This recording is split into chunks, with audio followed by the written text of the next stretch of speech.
Ang aklat ni Oseas.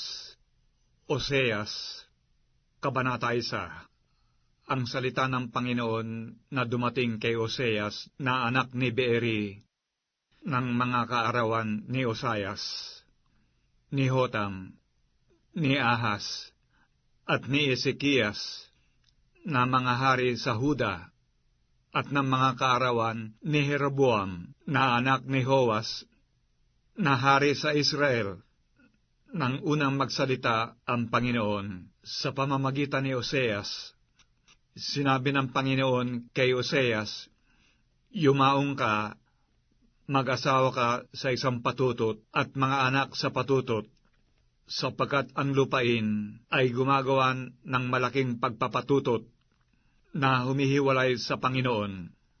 Sa gayoy yumaon siya, at kinuha niya si Gomer na anak ni Diblaim, at siya'y naglihi, at nanganak sa kanya ng isang lalaki. At sinabi ng Panginoon sa kanya, "Tawagin mo ang kanyang pangalang Jezreel, sapagkat sandali pa at aking igaganti ang dugo ng Jezreel sa sambahayan ni Jehu, at aking papaglilikatin ang kaharian ng sambahayan ni Israel. At mangyayari sa araw na yaon, na aking babaliin ang busog ng Israel sa libis ng Jezreel." At siya'y naglihi uli, at nanganak ng isang babae. At sinabi ng Panginoon sa kanya, "Tawagin mo ang kanyang pangalang Loruhama, sapagkat hindi na ako magdadalang habag sa sambahayan ni Israel, na sa anuman ay hindi ko patatawarin sila. Ngunit ako'y maaawa sa sambahayan ni Huda, at ililigtas ko sila sa pamamagitan ng Panginoon nilang Diyos, at hindi ko ililigtas sila sa pamamagitan ng busog, o sa pamamagitan man ng tabak, o sa pamamagitan man ng pagbabaka, o sa pamamagitan man ng mga kabayo, o sa pamamagitan man ng mga ngabayo, nang maihiwalay nga siya sa suso ni Loruhama. Siya'y naglihi at nanganak ng isang lalaki. At sinabi ng Panginoon, "Tawagin mo ang kanyang pangalang Loami, sapagkat kayo'y hindi aking bayan, at ako'y hindi magiging inyong Diyos." Gayunmay, ang bilang ng mga anak ni Israel ay magiging parang buhangin sa dagat na hindi matatakal o mabibilang man. At mangyayari na sa dakong pagsabihan sa kanila, "Kayo'y hindi aking bayan," sasabihin sa kanila, "Kayo'y mga anak ng buhay na Diyos." At ang mga anak ni Huda at ang mga anak ni Israel ay mapipisan, at sila'y mangaghahalal sa kanilang sarili ng isang pangulo, at sila'y magsisisampa mula sa lupain, sapagkat magiging dakila ang kaarawan ng Jezreel. Oseas, Kabanata 2. Sabihin ninyo sa inyong mga kapatid na lalaki, "Ami," at sa inyong mga kapatid na babae ay, "Ruhama." Makipagtalo kayo sa inyong ina, makipagtalo kayo, sapagkat siya'y hindi ko asawa, ni ako man ay kanyang asawa, at alisin niya ang kanyang pagpapatutot sa kanyang mukha, at ang kanyang pangalunya sa pagitan ng kanyang mga suso. Baka siya'y aking hubaran, at aking ilagay siya na gaya ng araw na siya'y ipanganak, at gawin ko siyang parang isang ilang, at ilagay ko siyang parang isang tuyong lupa, at patayin ko siya sa uhaw. Oo, sa kanyang mga anak ay hindi ako magdadalang habag, sapagkat sila ay mga anak sa patutot, sapagkat ang kanilang ina ay nagpatutot.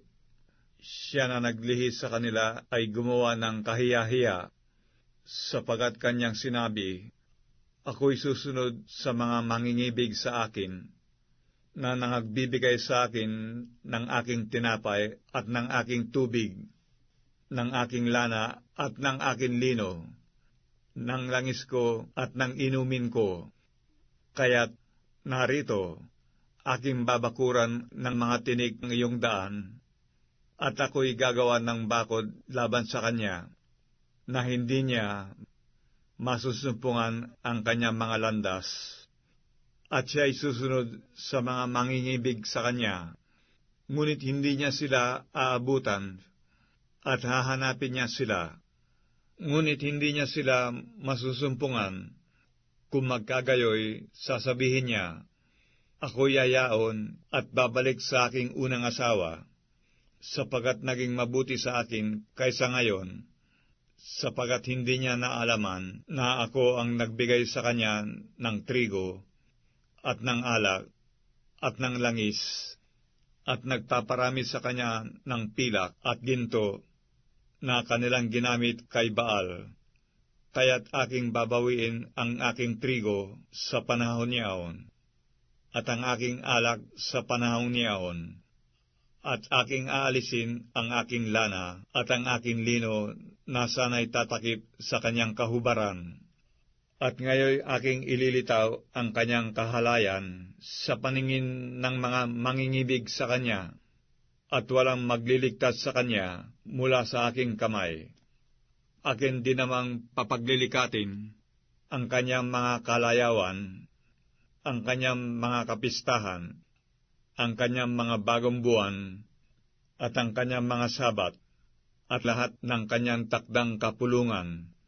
At aking iwawasak ang kanyang mga puno ng ubas, at ang kanyang mga puno ng higos, na siya niyang sinasabi, ang mga ito ang aking kaupahan na ibinigay sa akin ng mga mangingibig sa akin, at ang mga yaoy aking gagawing isang gubat, at kakanin ng mga hayop sa parang, at aking dadalawin sa kanya ang mga kaarawan ng mga Baal, na siya niyang pinagsusunugan ng kamangyan, nang siya'y nagpaparanya ng kanyang mga hikaw at kanyang mga hiyas, at sumusunod sa mga mangingibig sa kanya, at kinalilimutan ako, sabi ng Panginoon. Kaya't, narito, akin siyang hihikayatin, at dadalhin siya sa ilang, at pagsasalitaan ko siyang may pag-aliw, at ibibigay ko sa kanya ang kanyang mga ubasan mula roon, at ang libis ng akor na pinakapintuan ng pag-asa, at siya'y sasagot doon, gaya ng mga kaarawan ng kanyang kabataan, at gaya ng araw na siya'y sumampa mula sa lupain ng Ehipto.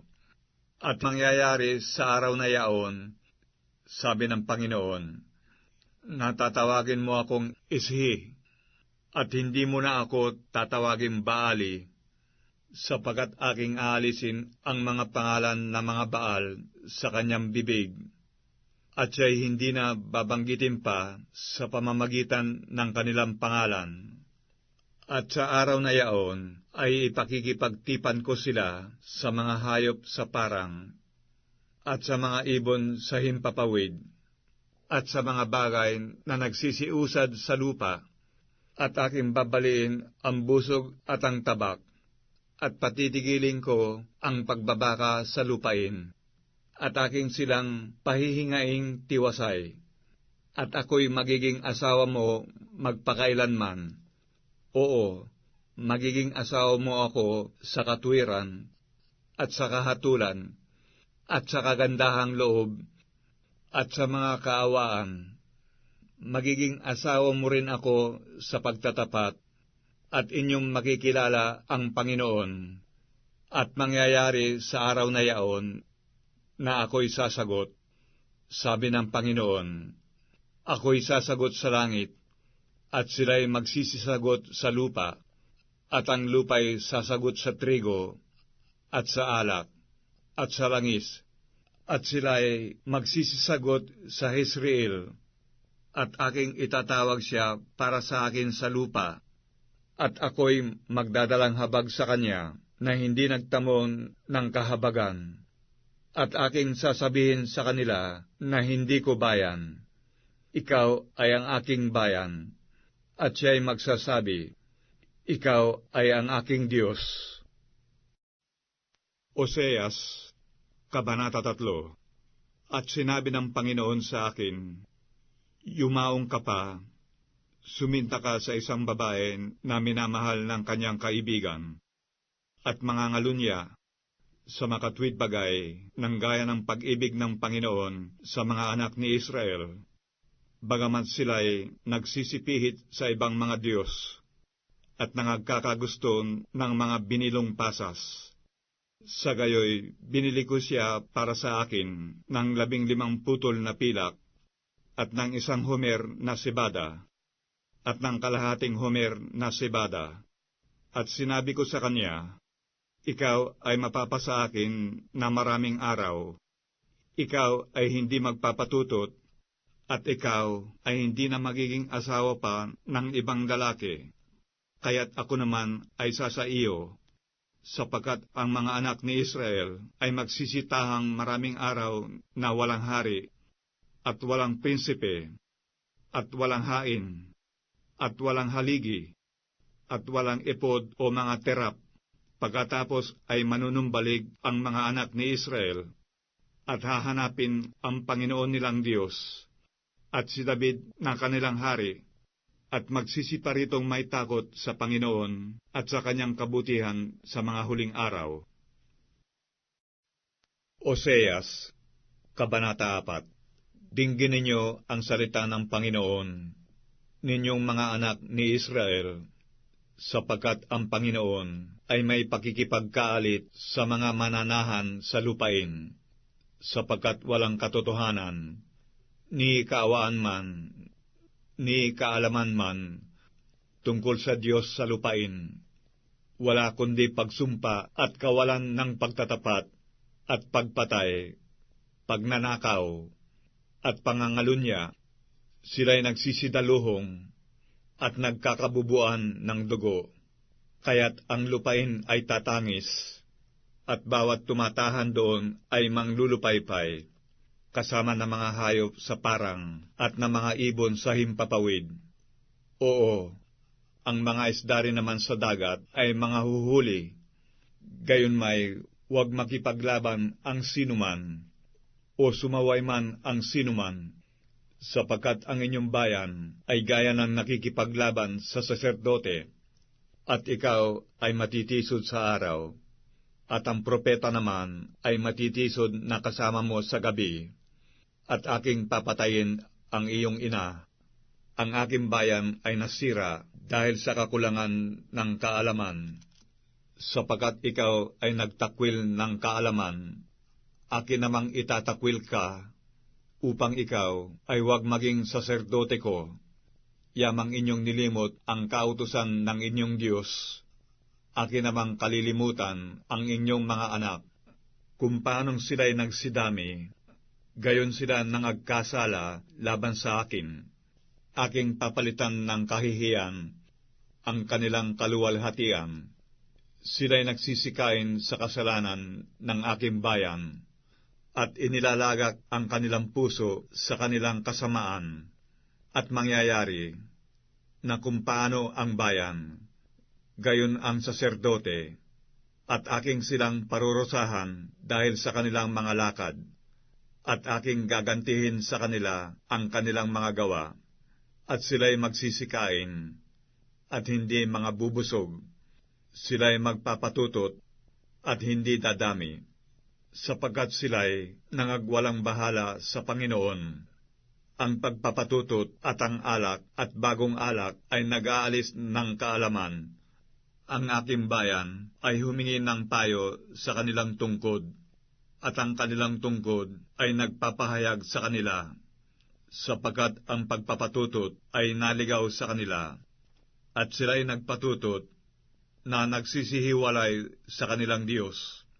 Sila'y nangaghahain sa mga taluktok na mga bundok, at nangagsusunog ng kamangyan sa mga burol, sa ilalim ng mga ensina, at ng mga alamo, at ng mga roble, sapagkat ang lilim ng mga yaon ay mabuti, kaya't ang inyong mga anak na babae ay nagpatutot, at ang inyong mga manugang na babae ay nangangalunya.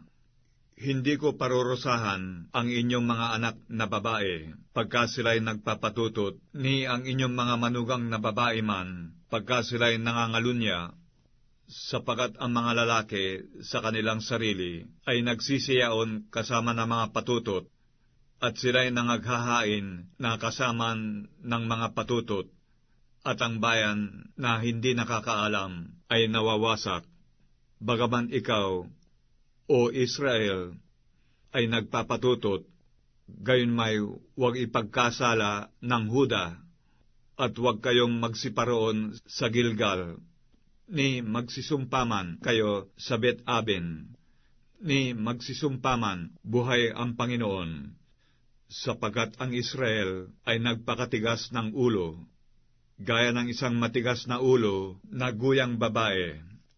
Ngayoy pakakanin sila ng Panginoon na parang batang tupa sa isang malaking dako. Ang Ephraim ay nalalakip sa mga Diyos-Diyosan. Pabayaan siya. Ang kanilang inumin ay naging maasim. Sila'y nagpapatutot na palagi. Iniibig na mabuti ng kanya mga puno ang kahihiyan. Tinangay siya ng hangin sa kanya mga pakpak, at sila'y mga papahiya dahil sa kanilang mga hain. Oseas, Kabanata 5. Dinggin ninyo ito, o ninyong mga saserdote, at inyong pakinggan, ninyong sambahayan ni Israel, at inyong ulinigin, o sambahayan ng hari, sapagkat sa inyo'y nauukol ang kahatulan, sapagkat kayo'y naging isang silo sa Mispa, at isang panghuli na nalagay sa Tabor, at ang mga nagsipanghimagsik ay nagpakapahamak na mainam. Ngunit ako'y mananaway sa kanilang lahat. Aking kilala ang Ephraim, at ang Israel na hindi lingid sa akin, sapagkat ngayon, O Ephraim, ikaw ay nagpatutot, ang Israel ay napahamak. Hindi sila titiisin ng kanilang mga gawain na manumbalik sa kanilang Diyos, sapagkat ang pagpapatutot ay nasa loob nila, at hindi nila nakikilala ang Panginoon, at ang kapalaluan ng Israel ay nagpapatotoo sa kanyang mukha. Kaya't ang Israel at ang Ephraim ay mga titisod sa kanilang kasamaan. Ang Huda'y matitisod ding kasama nila. Sila'y magsisiyaong kasama ng kanilang kawan at ng kanilang bakahan upang hanapin ang Panginoon. Ngunit hindi nila masusumpungan siya. Siya'y umurong sa kanila. Sila'y nagsigawan ng paglililo laban sa Panginoon, sapagkat sila'y nanganak ng ibang mga anak. Lalamunin nga sila ng bagong buwan, 10 ng kanilang mga parang. Hipan ninyo ang korneta sa Gabaa, at ang pakakak sa Rama. Kayo'y magsitugtog ng hudyat sa Bet-aben, sa likuran mo, o Benjamin. Ang Ephraim ay magiging kasiraan sa kaarawan ng pagsaway. Sa gitna ng mga lipi ng Israel ay aking ipinakilala ang tunay na mangyayari. Ang mga prinsipe sa Huda ay gaya na nagsisibagon ng lindero. Aking ibubuhos ang aking galit sa kanila na parang tubig. Ang Ephraim ay napighati, siya'y nadikdik sa kahatulan, sapagkat siya'y nasisiyahang lumakad ng ayon sa utos ng tao.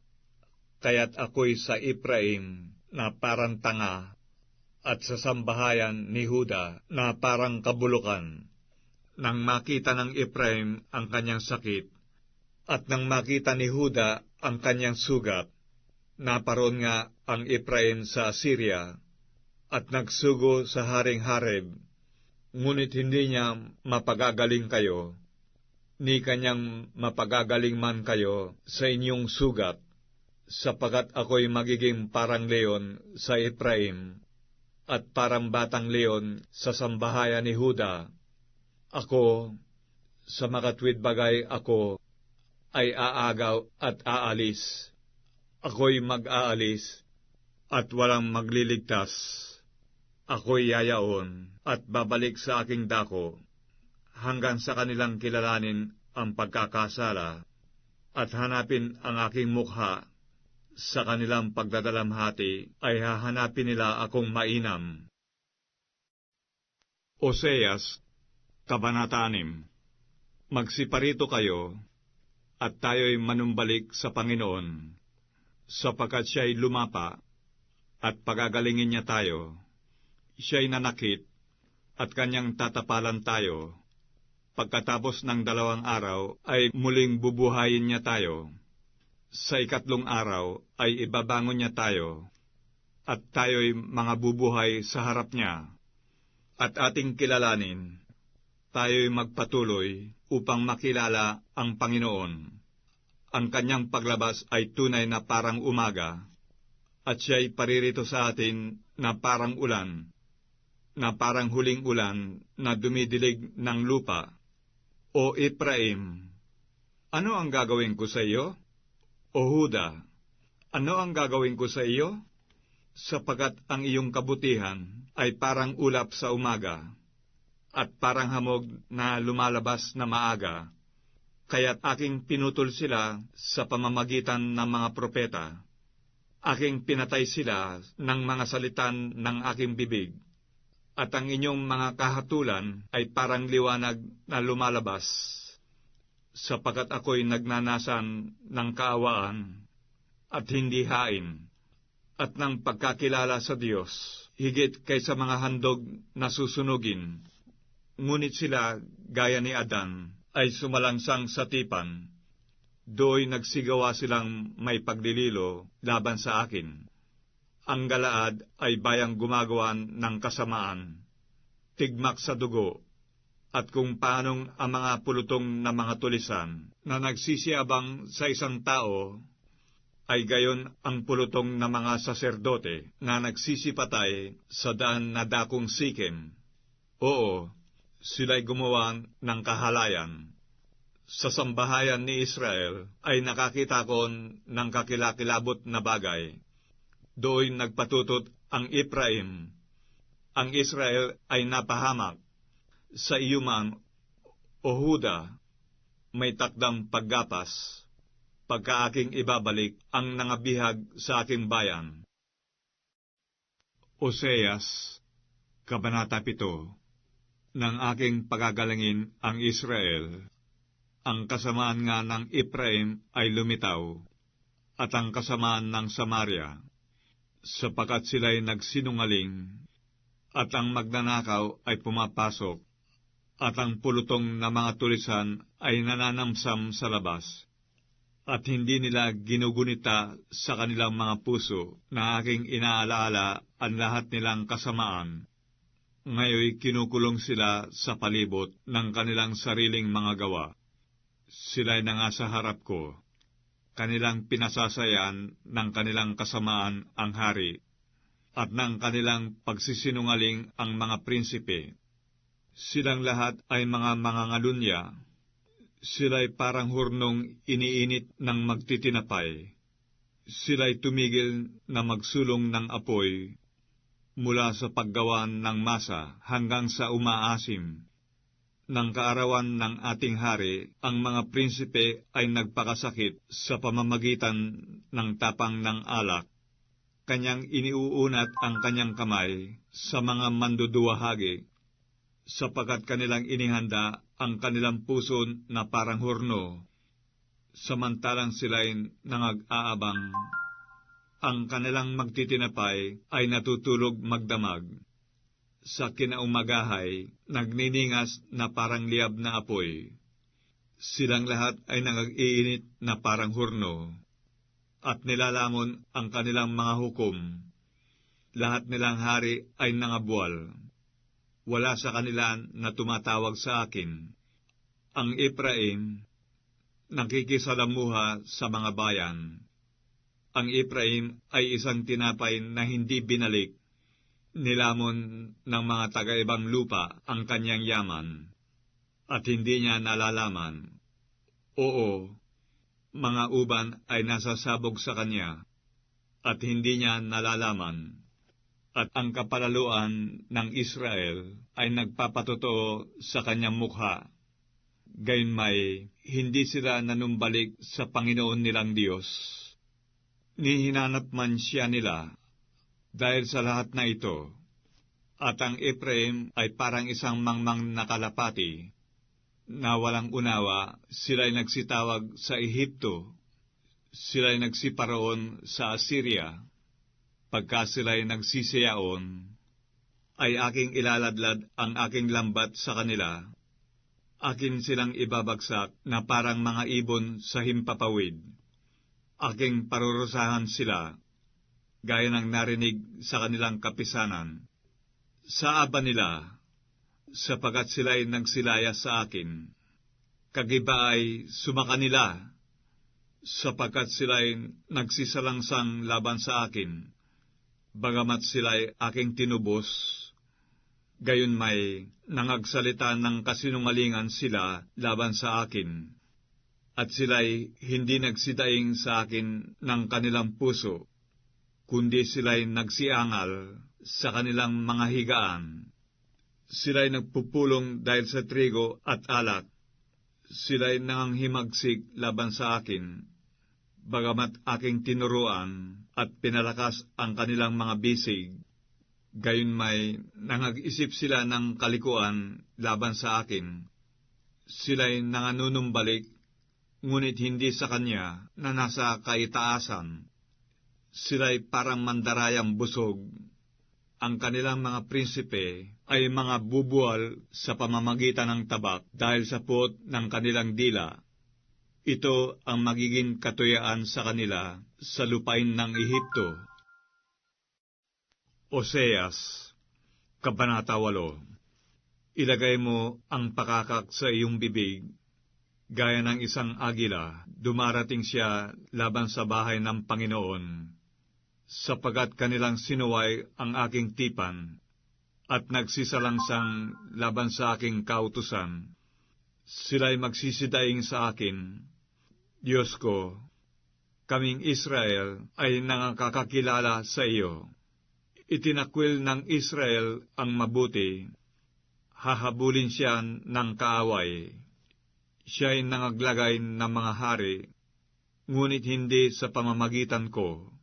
Sila'y nangaglagay ng mga prinsipe, at hindi ko nalalaman. Sa kanilang pilak at kanilang ginto ay nagsigawa sila ng Diyos-Diyosan, upang sila'y mga hiwalay. Kanyang inihiwalay ang iyong guya, o Samaria. Ang aking galit ay nag-aalab laban sa kanila, hanggang kailan sila ay magiging mga musmos, sapagkat mula sa Israel nanggaling ito, ito'y ginawa ng manggagawa, at ito'y hindi Diyos. Oo, ang guya ng Samaria ay magkakaputol-putol, sapagkat sila'y nangagsasabog ng hangin, at sila'y magsisianin ng ipo-ipo. Siya'y walang nakatayong trigo. Ang uhay ay hindi maglalaman ng harina, at kung maglaman, ay lalamunin na mga taga-ibang lupa. Ang Israel ay nalamon. Ngayon nasa gitna siya ng mga bansa na parang sisidlang hindi kinalulugdan, sapagkat sila'y nagsiahon sa Assyria, na parang isang mailap na asno na nag-iisa. Ang Ephraim ay umuupa ng mga mangingibig. Oo, bagaman sila'y umuupa sa gitna ng mga bansa, akin nga silang pipisanin ngayon, at sila'y mga titigil na kaunting panahon nang magpapahid ng langis sa hari at mga prinsipe, sapagkat ang Ephraim ay nagparami ng mga dambana upang magkasala. Ang mga dambana ay naging sa kanyang ipagkakasala. Sinulat ko para sa kanya ang 10,000 bagay ng aking kautusan, kanilang inaring parang katuwang bagay, tungkol sa mga hain na mga handog sa akin. Sila'y nangaghahain ng karne, at kinakain nila, ngunit ang mga yaon ay hindi tinatanggap ng Panginoon. Ngayoy aalalahanin niya ang kanilang kasamaan at dadalawin ang kanilang mga kasalanan. Sila'y mga babalik sa Ehipto, sapagkat nilimot ng Israel ang mailalang sa kanya, at nagtayo ng mga palasyo, at nagparami ang Huda ng mga bayang nakukutaan. Ngunit magsusugo ako ng apoy sa kanyang mga bayan, at susupukin ang mga kuta niyaon. Oseas, Kabanata 9. Huwag kang magalak, O Israel, sa katuwaan, na gaya ng mga bayan, sapagkat ikaw ay nagpatutot na humihiwalay sa iyong Diyos. Inyong inibig ang upa sa bawat giikan. Ang giikan at ang pisaan ng ubas ay hindi magpapakain sa kanila, at ang bagong alak ay magkukulang sa kanya. Sila'y hindi magsisitahan sa lupain ng Panginoon, kundi ang Ephraim ay babalik sa Ehipto, at sila'y magsisikain ng maruming pagkain sa Assyria. Hindi nila ipagbubuhos ng alak ang Panginoon, ni makalulugod man sa Kanya. Ang kanilang mga hain ay magiging sa kanila'y parang tinapay ng nangagluksa. Lahat ng magsikain niyaon ay mga papahamak, sapagkat ang kanilang tinapay ay parang sa kanilang ipagkakagana, hindi papasok sa bahay ng Panginoon. Ano ang inyong gagawin sa kaarawan ng takdang kapulungan at sa kaarawan ng kapistahan ng Panginoon? Sapagkat narito, sila'y nagsialis sa kagibaan, gayon may pipisanin sila ng Ehipto, sila'y ililibing ng Memphis. Ang kanilang maligayang mga bagay na pilak ay aariin ng dawag, mga tinig ang sasa kanilang mga tolda. Ang mga kaarawan ng pagdalaw ay dumating, ang mga kaarawan ng kagantihan ay dumating. Malalaman ng Israel, ang propeta ay mangmang, ang lalaki na may espiritu ay ulol, dahil sa karamihan ng iyong kasamaan, at sapagkat ang puot ay malaki. Ang Ephraim ay bantay na kasama ng aking Diyos. Tungkol sa propeta, ay silo ng manghuhuli sa lahat ng kanyang lansangan, at pagkakaalit ay nasa bahay ng kanyang Diyos. Sila'y nangagpapahamak na mainam, na gaya ng mga kaarawan ng Gabaa. Kanyang aalalahanin ang kanilang kasamaan, kanyang dadalawin ang kanilang mga kasalanan. Aking nasumpungan ang Israel na parang ubas sa ilang. Aking nakita ang iyong mga magulang na parang unang bunga sa puno ng higos sa kanyang unang kapanahunan. Ngunit sila'y nagsiparoon kay Baal Peor at nangagsitalaga sa mahalay na bagay, at naging kasuklam-suklam na gaya ng kanilang iniibig. Tungkol sa Ephraim, ang kanilang kaluwalhatian ay lilipad na parang ibon, mawawalan ng panganganak, at walang magdadalang tao, at walang paglilihi.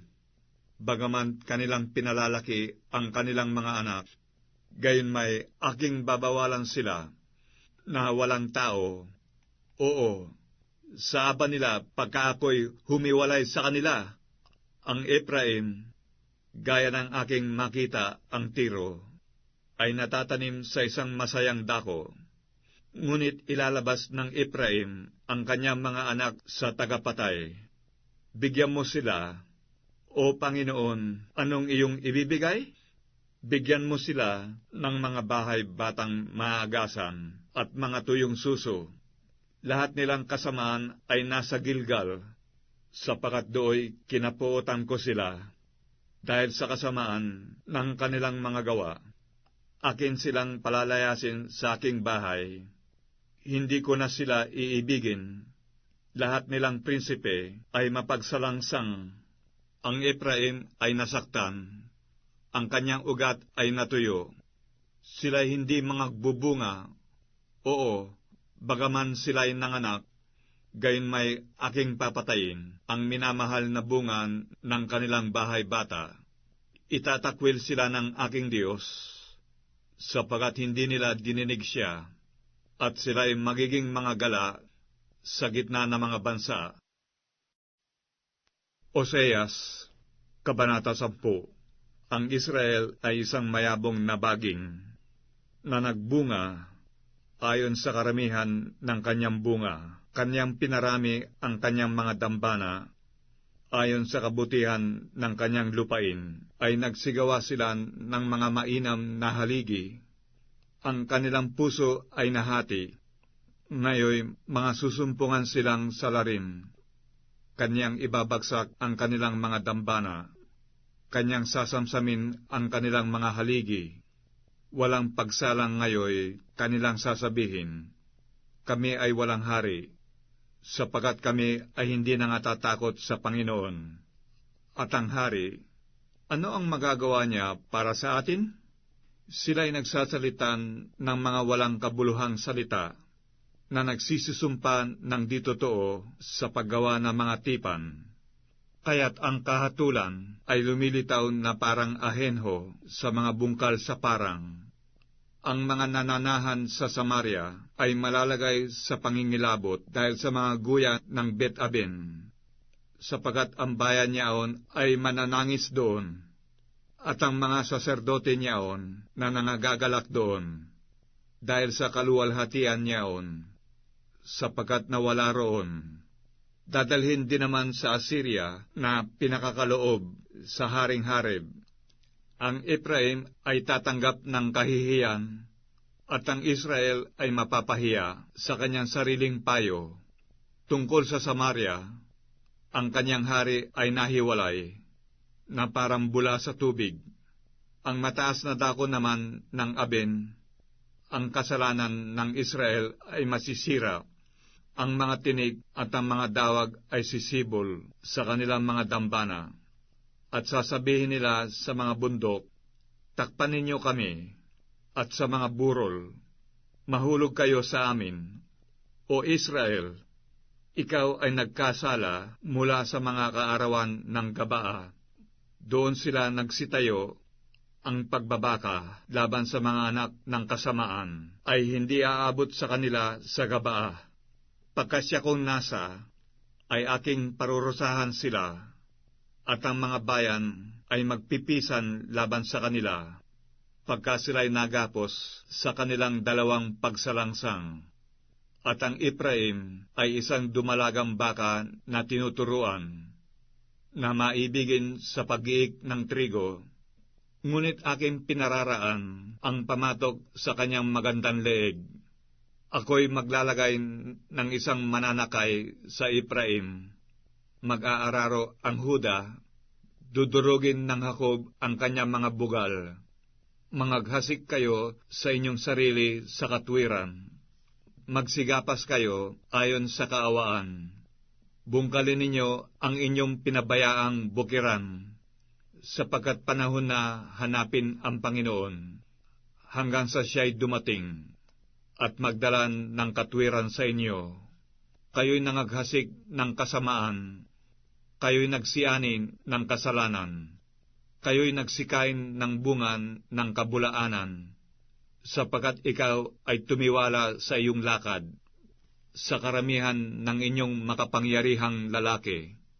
Kaya't babangon ang isang kagulo sa inyong mga bayan, at lahat ng inyong mga katibayan ay magigiba, na gaya ni Salman na gumiba sa Bet-arbel sa kaarawan ng pagbabaka.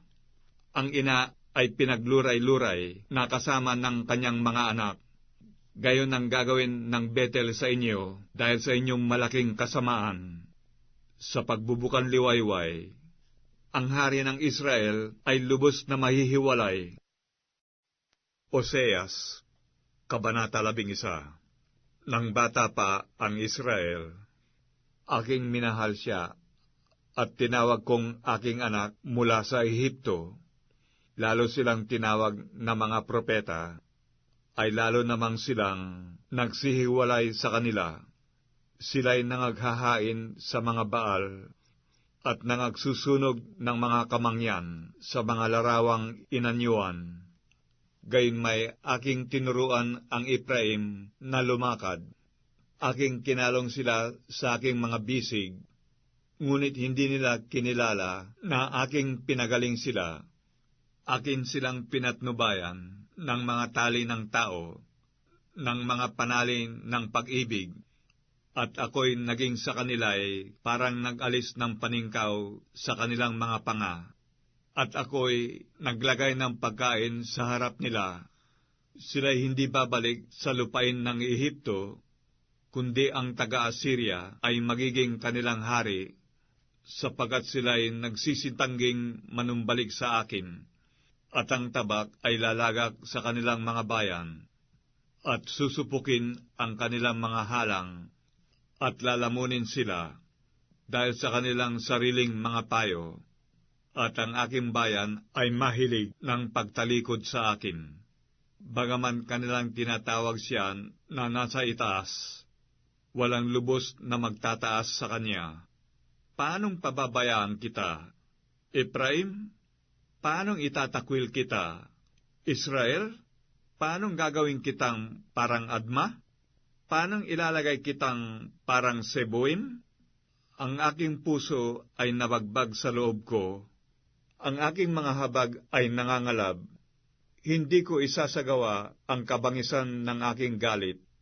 Hindi ako babalik upang ipahamak ang Ephraim, sapagkat ako'y Diyos at hindi tao, ang banal sa gitna mo, at hindi ako paroroon na may galit.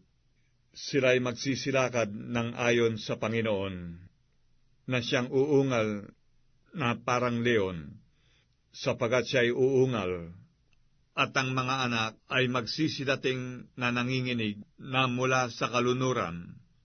Sila'y darating na nanginginig na parang ibon na mula sa Ehipto, at parang kalapati na mula sa lupain ng Assyria. At aking patatahanin sila sa kanilang mga bahay, sabi ng Panginoon. Kinukulong ako ng Ephraim ng kabulaanan sa palibot, at ng sambahayan ni Israel sa pamamagitan ng daya.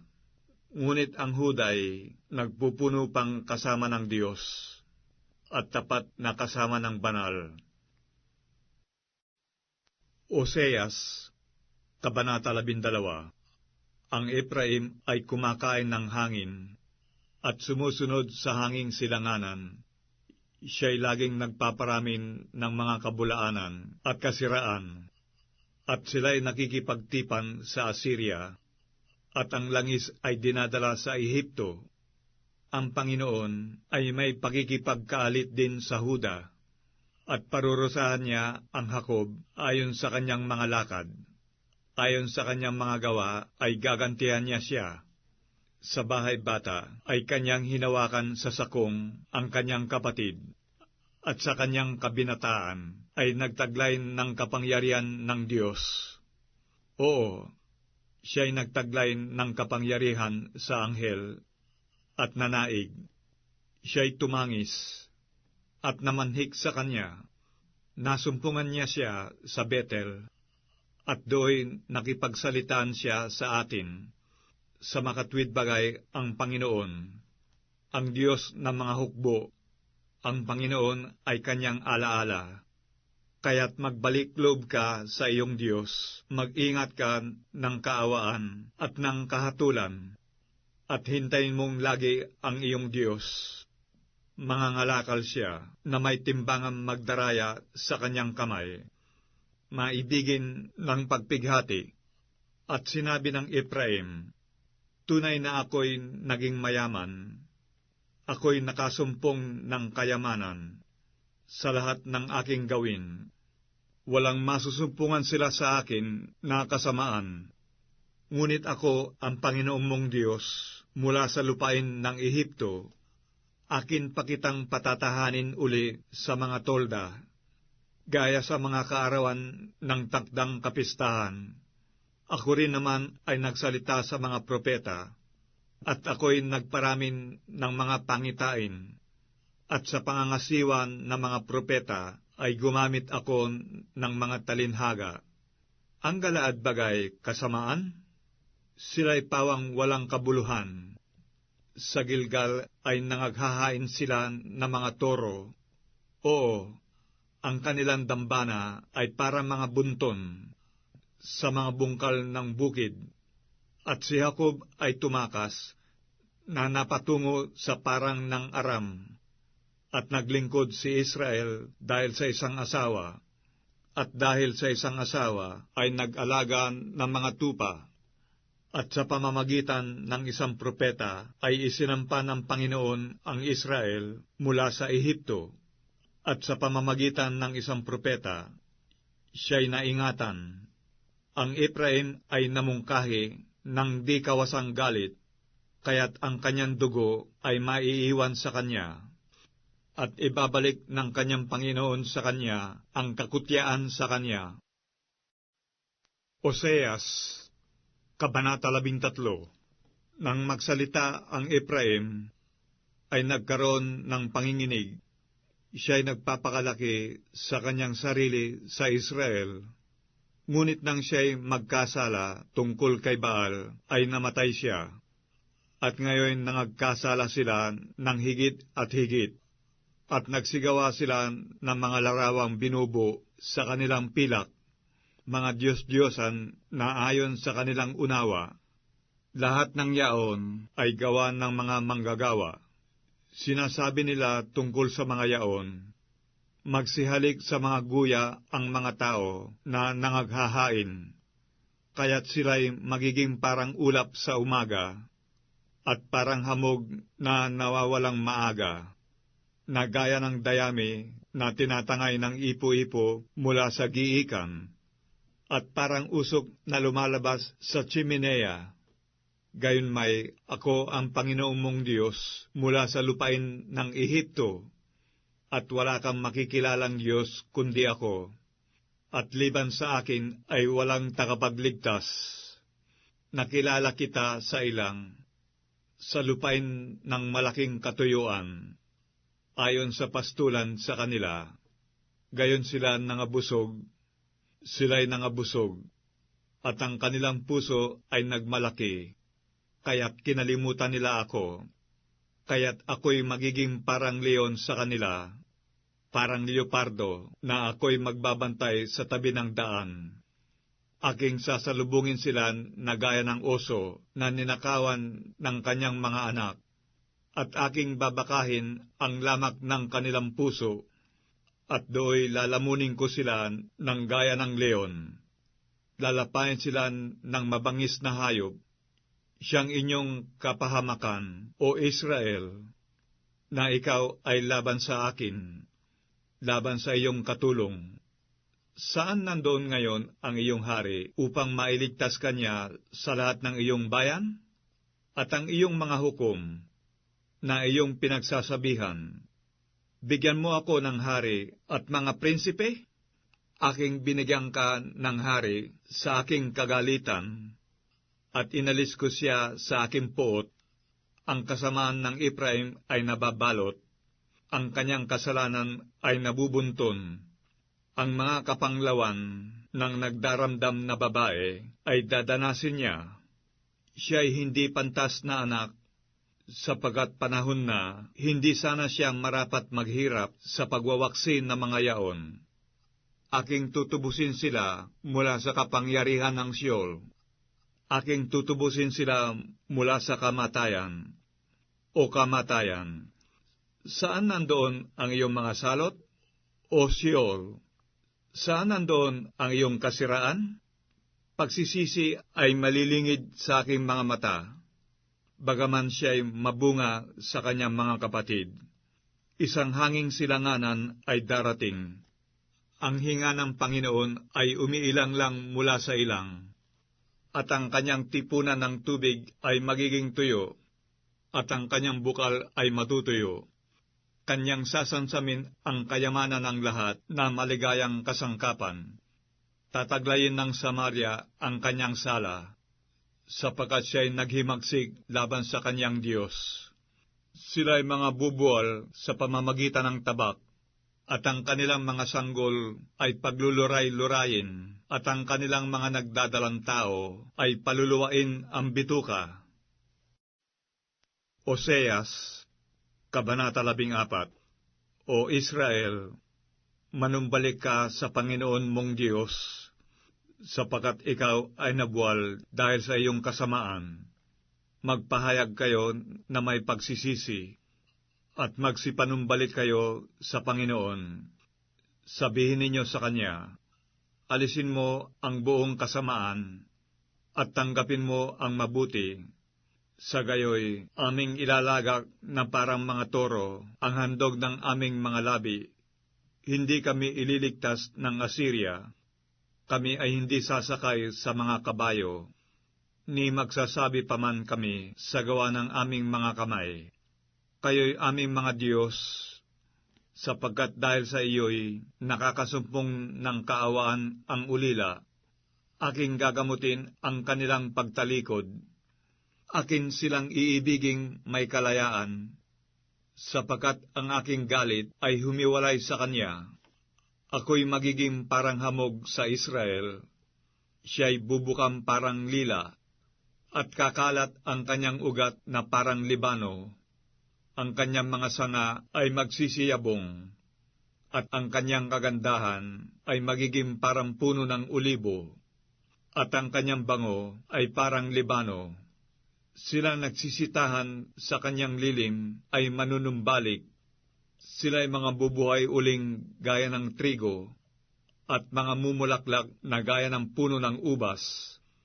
At ang amoy ay magiging gaya ng alak ng Libano. Sasabihin ng Ephraim, ano pa ang aking gagawin sa mga Diyos-Diyosan?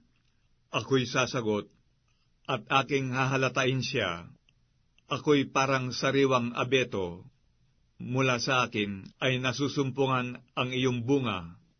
Sino ang pantas? At siya'y makakaunawa ng mga bagay na ito? At mabait? At kanyang mga lalaman? Sapagkat ang mga daan ng Panginoon ay matutuwid, at lalakaran ng mga ganap, ngunit kabubuwalan ng mga mananalangsang.